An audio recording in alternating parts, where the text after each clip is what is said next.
நாமக்கல் மாவட்டம் குமாரபாளையம் அருகே கோழிப்பண்ணையில் ஏற்பட்ட தீ விபத்தில் 2740 கோழிகள் தீயில் கருகி உயிரிழந்தன. இதுகுறித்த கூடுதல் தகவல்களை செய்தியாளர் யவன சோழனிடம் கேட்கலாம். வணக்கம் யவன சோழன், தற்போது இந்த தீயானது முழுமையாக அணைக்கப்பட்டு விட்டதா? அங்குள்ள சூழல் என்ன? வணக்கம். நாமக்கல் மாவட்டம் குமாரபாளையம் அருகே உள்ள களியனூர் கிராமத்திற்குட்பட்ட வெள்ளப்பாறை என்னும் கிராமத்தில் விவசாயி கருப்பண்ணன் என்பவர் தனது விவசாய நிலம் அருகே 2 கோழிப்பண்ணை செட் அமைத்து 5000க்கும் மேற்பட்ட கோழிகளை வளர்த்து வருகிறார்.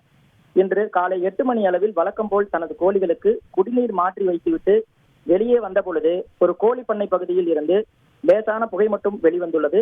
இதனால் அதிர்ச்சி அடைந்த கருப்பண்ணன் உள்ளே சென்ற பொழுது லேசான புகை என்பதால் தண்ணீர் எடுத்து வீசி புகையை கட்டுப்படுத்த முயற்சி செய்துள்ளார். ஆனால் புகையானது தீயாக பரவி அந்த பண்ணை செட்டு முழுவதும் தீ பரவியது. தீ விபத்து குறித்து தகவல் அறிந்த வெப்படை தீயணைப்புத் துறையினர் விரைந்து வந்து தண்ணீரை பீச்சி அடித்து தீயை கட்டுப்படுத்தினர். ஆனால் சுமார் 3000 சதுர அடியில் அமைக்கப்பட்ட கோழி பண்ணையில் வளர்க்கப்பட்டு வந்த 2740 கோழிகள் தீயில் கருகி உயிரிழந்தன. தீ விபத்து குறித்து பள்ளிபாளையம் போலீசார் வழக்கு பதிவு செய்து மின்கசிவால் ஏற்பட்ட தீ விபத்தா அல்லது வேறு ஏதேனும் காரணமா என விசாரணை மேற்கொண்டு வருகின்றனர். மேலும் சம்பவம் குறித்து தகவல் அறிந்த முன்னாள் அமைச்சரும் குமாரபாளையம் சட்டமன்ற உறுப்பினருமான தங்கமணி சம்பவ இடத்திற்கு நேரில் வந்து தீ விபத்தில் ஏற்பட்ட இடத்தினை பார்வையிட்டார். மேலும் தீ விபத்தினால் பாதிக்கப்பட்ட கருப்பண்ணனுக்கு ஆறுதல் கூறினார். பாதிக்கப்பட்ட கருப்பண்ணனுக்கு வருவாய்த்துறையினர் மூலம் நிவாரணம் வழங்க அதிகாரிகளுக்கு அறிவுறுத்தினார்.